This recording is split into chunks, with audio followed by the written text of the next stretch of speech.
What's up, y'all, man? Today we're gonna be checking out why American companies usually fail in Europe. Righty. My guess. Let me guess, man, because I don't know. I'm gonna guess that it's because of a lot of the products they're using, and and the toxins and stuff like that, and processed stuff in these products. But that's my guess, okay? Because they probably got to go out of their way and manufacture it differently in Europe. But I could be wrong. Let's see. December 1997. America's largest grocery chain, and at the time the world's largest company, Walmart, opened its first store in Germany. At the grand unveiling, the company spokesperson announced this as the first step to taking the continent.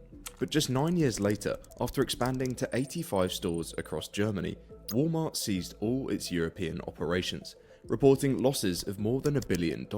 This was just one example of countless massive American companies who have tried to conquer Europe and failed. Staples tried in 1998, Home Depot in 2001, and even Best Buy in 2010. Even Best Buy? So what was it that they were doing wrong? After all, they came from the land of capitalism, had large budgets and enough experience to crush the competition, yet almost 9 times out of 10 they failed. A retail giant is closing stores. Walmart plans to shut down 269 stores. Best Buy is She look good. laying off thousands of workers, even though sales there are soaring. I'm shocked about Best Buy though. In 2023, European customers spent more than $9 trillion, making the EU the second largest consumer market in the world, behind only the United States. To most people, this didn't really come as a surprise. After all, just like the US, multiple European countries rank among the wealthiest and most developed on the planet. And with similar populations and similar sized economies, you'd be forgiven for thinking Europe and America basically run the same ways. But in many ways, the two blocks couldn't be further apart. In 2023, about 700 million people lived in Europe, but only about 10% of them spoke English as their official language. Home to over 40 different languages, Europe is vastly different from the US. While something like language may seem trivial, this difference is just one of the many symptoms of something deeper. Something that explains why American companies struggle in Europe. In the 1960s, Dutch psychologist Gert Hofstede set out to answer a simple question. Why do people from different countries behave so differently? And by 1980, that work became known as Hofstede's Cultural Dimensions, a framework for understanding how culture shapes behavior, broken down into 6 key dimensions. One of these dimensions, uncertainty avoidance, measures how comfortable a society is with unpredictability. And this is where things start to go wrong for American retailers. You see, in the US, uncertainty avoidance gets a score of about 46. This means Americans are generally more relaxed about rules, comfortable with experimentation, and okay figuring things out as they go. American companies also tend to operate the same way. They test things, pivot quickly, and then adapt on the fly. Some European countries like the UK also fall into this category, but move a bit to the east and that picture changes fast, with countries like Germany scoring as high as 65, meaning they prefer things spelled out, standardized and formal. So when American companies show up with their "we'll figure it out as we go" approach, German consumers often find this disturbing.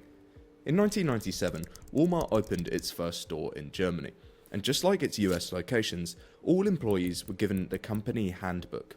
It contained over 100 different rules, but in the culture section, there was one rule that took priority over everything else. Whenever a customer comes within 10 feet of you, you must look them in the eye, greet them, and ask them how you can help them. To Americans, this was considered good customer service. I would think so, no. With their high uncertainty avoidance scores, shopping at Walmart was a disaster. The friendliness felt fake, the small talk intrusive, and constant smiling unprofessional.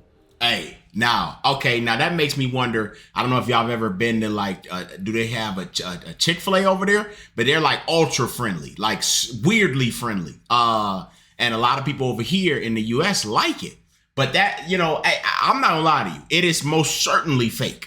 Like there is no doubt. And I kind of like that a lot, that they snuffing out that it's fake. You know what I'm saying? Like, because you don't know, you probably don't even want to be at your job. You know what I'm saying? You have to do it to make money. So you don't want to be smiling in people's faces all day. So I really, really like that. Customers thought, why is this stranger trying to talk to me? And in some cases, this friendliness was even misinterpreted as sexual advances. Instead of building trust, it created discomfort. Wow. And finally, after 9 years of poor sales, Walmart had to pull out of Germany. Another one of Hofstede's dimensions, long-term orientation, measures how societies balance tradition with change. Here, the US scores relatively low, which means Americans would generally replace old methods of doing things for newer, more efficient ones, something American companies have always been used to.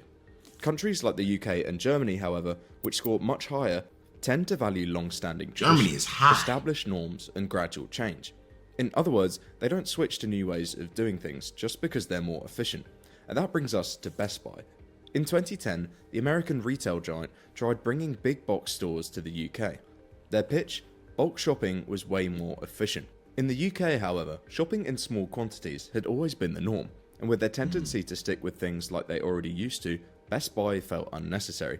And after years of barely any business, Best Buy had no choice but to pack up and leave. Time and time again, American companies have struggled in Europe, not because their business models are bad, but because they kept trying to sell the American way of doing things to people who don't really care for it. It simply didn't work. But that didn't mean American success in Europe was entirely impossible. Once companies accepted that European consumer culture was fundamentally different, they stopped trying to copy and paste the American model and started building Europe-specific playbooks instead, all in an effort to navigate those differences and cash in on the continent's vast consumer market. But as they quickly discovered, this was going to be easier said than done, because unlike what they were used to, Europe wasn't just another market. It was a collection of different values, cultures, and people that had just happened to share the same continent. In 1985, Domino's Pizza opened its first store in Europe, located in Bedfordshire, England. Unlike its US locations, which were mostly large restaurants, things in the UK were completely different. Brits didn't eat out nearly twice as much as Americans did, so instead of opening large suburban restaurants, Domino's focused on small stores in student-packed areas that prioritized delivery over dine-in. And it worked. By 1999, that's genius, they'd expanded to over 200 stores, and Yo. in less than a decade, that number had more than doubled. Yo, okay, now as somebody who is here in America, I would never have guessed it'd be Domino's that's more successful than a Walmart or a Best Buy. I am shocked. Now, especially a Walmart. I'm talking about there are 2 Walmarts within like 10 minutes of my house right now. We don't even need 2 over here, but there are. So hearing that a Domino's understood the culture difference and played into that and did it better is shocking to me. Domino's might be doing better in the UK than the US, because I don't hear anybody talk about Domino's over here, but I'm shocked. From Domino's perspective, the lesson was clear. They'd found a winning model. And for an American company, that meant one thing: scale it. You see, for decades, these companies have been trained to replicate whatever works, and it all comes down to how the US is structured. With shared language, media, and consumer expectations, the US is more or less a unified market, so a strategy that works in one part of the country will almost always work everywhere else. This is why Walmart can roll out identical stores nationwide, why McDonald's sells the same menu in every state, and why Coca-Cola can use the same marketing campaign from California to Virginia. Apparently you can go from 0 to... So when Domino's executives saw their delivery-first strategy take off in the UK, expanding it across Europe didn't feel risky, but instead like the next logical step. By 2012, they'd expanded to Germany, Switzerland, and Liechtenstein, and for a moment, it seemed like they'd cracked the code, up until it didn't. Wait, it went wrong? Domino's Pizza is to close down all its stores in Italy. Shut down all of its locations in Italy. Domino's has reportedly closed its last branch. After it failed to win over Italians with its mass-produced pizzas. In 2015, Italians is Domino's not gonna went eat that. Italy, I'm not the surprised. birthplace of pizza, with its European playbook, making pizzas as fast as possible and delivering it to people's doorsteps. But in Italy, pizza wasn't just another meal. It was their culture. Yeah. Something that had been crafted with care and eaten straight out of an oven. Domino's, of course, ignored this. After all, its European strategy was working in other parts of the continent, so why wouldn't it work here? Just 7 years later, the company collapsed, filed for bankruptcy, and shut down all 29 locations across the country. What? A fraction of the nearly 800 it had once projected. Yo, okay, now, come on, bro.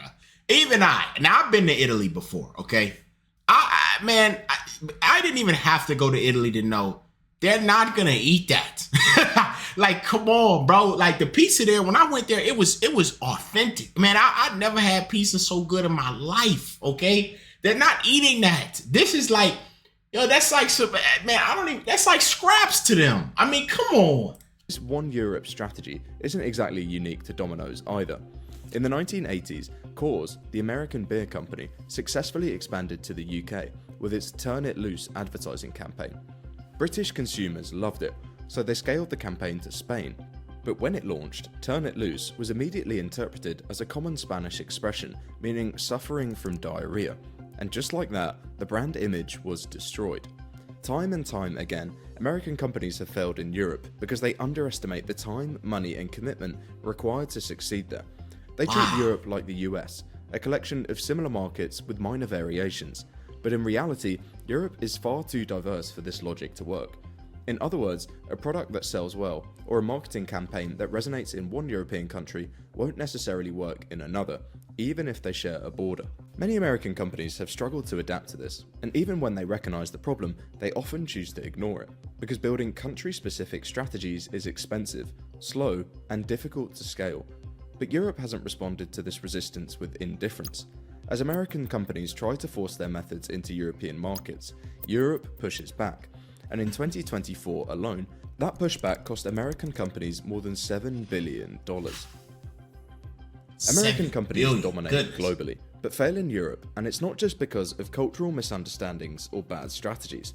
It's that their entire business models are built around a version of capitalism that just doesn't exist there. In the US, capitalism has always been straightforward. For the most part, government stays out the way, creating an environment where companies can take more risks, expand more aggressively, and then take the most amount of profit possible, even though this sometimes means engaging in child labour.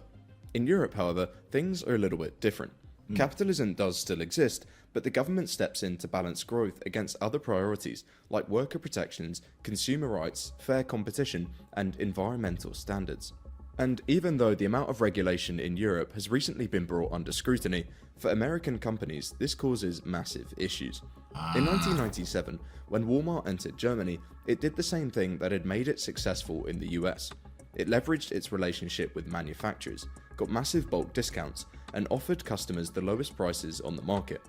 In less than a month, it received an official letter from the German government: raise prices or face penalties. You see, instead of trying to compete, German retailers simply reported Walmart to the authorities for selling products below cost. Walmart executives, who'd built their entire business on being able to offer the lowest prices, were left confused. To them, this was just competition, but in Germany, it was a violation of fair competition laws. And complying didn't mean tweaking a few policies, it meant stripping away the very thing that made Walmart Walmart: its competitive pricing. After 9 years of struggling, it sold off all its stores, exiting with nearly $1 billion in losses. For decades, American companies have built their entire business models without strict regulations, controlling what they can and can't do. This has led to a situation whereby when said regulations are introduced, their entire business model falls apart. Now, this has me thinking about just the pros and cons of regulation like that. I mean, one huge benefit of this is probably why the work-life balance is so much better in the EU. I mean, they're not allowing you to do certain things like work your people like a dog. You know what I'm saying? And I think that is great. So as somebody who would be an employee, I would really heavily benefit from being in the EU. You know, now companies, it sounds like to an extent, if you don't know your way around it or how to work or how to be in that system, you're going to struggle like the US. And I'm curious if other countries who have brought their companies over to the EU have struggled with those regulations as well, because I would assume it's probably other countries as well who struggle with it, maybe Asian companies or, who knows. But, the regulations are nice for somebody who's an employee, for sure. With labour laws that protect employees, Amazon can't cycle through workers to maintain a consistently motivated workforce like it does in the US. And with privacy laws that protect people's data, Meta can't bombard Europeans with targeted ads, its main revenue source. And with competition laws that protect smaller businesses, Walmart can't operate efficiently in Europe. And it's not just that these regulations exist, it's that they're actually enforced, something American companies are all but used to. In 2023 alone, Meta was fined over $1 billion for violating privacy laws, Apple $500 million for anti-competitive practices, and Intel over $400 million for abusing its market position. In fact, Alphabet, Google's parent company, has been fined so many times by the EU that it now has a dedicated section for these fines in the balance sheet. What? In the US, however, companies barely get punished for things like this. No fines, no breakups, no consequences. Where American capitalism rewards whoever can grow the fastest, European capitalism balances growth with social welfare. And while this means European companies are often less dominant than their American counterparts, that's always been the plan. It's about confronting the fact that their entire business model, the strategies, the tactics, and the competitive advantages that made them successful, was designed for a version of capitalism that simply doesn't exist in Europe. And adapting would require becoming a fundamentally different company, which for most of them just isn't working. Yeah. For decades, American companies have thrived on a simple formula, finding out what works and scaling it no matter the cost. But in Europe, things have always operated on a different logic, one where cultural nuances matter, where stability is valued over disruption, and where regulations exist, not to slow down businesses, but to protect the people those businesses serve. That's awesome, So man. for I do American think that's companies cool. to succeed in Europe, they must be willing to put in the work. Because at the end of the day, Europe isn't a single market waiting to be conquered. It's a dozen different markets, each with its own language, culture, and way of doing business. And until American companies truly accept that, they'll keep making the same billion-dollar mistakes for years to come. Now that's got me thinking, because I know McDonald's actually, I think, does pretty well in the EU.